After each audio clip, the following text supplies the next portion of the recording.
Paano daw po ba mag-voice over? So, tanong po ito guys ni Ma'am Irene at saka ni Ma'am Rian.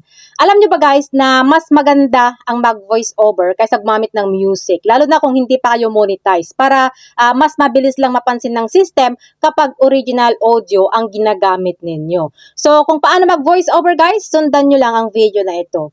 So, dito guys sa ating Facebook account, mag-post lang kayo ng video. At kapag nakapili na kayo ng video na gusto nyo, pindutin nyo na itong edit. Tapos dito guys, pindutin nyo na itong audio, yan. At dito guys, i-mute lang natin itong video natin para hindi marinig yung ingay. Pero kung ayaw nyong i-mute, okay lang din. Okay lang din naman na hinaan nyo lang siya. Tapos, pindutin na natin itong voice over.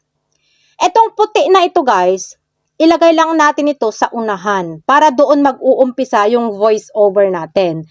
Tapos, ilong press nyo na ito kapag ready na kayo magsalita. Yan, ganyan. Sabihin nyo na lahat ng gusto nyong sabihin. Lahat ng mga hinanakit nyo sa mga ex nyo, sabihin nyo na lahat dito.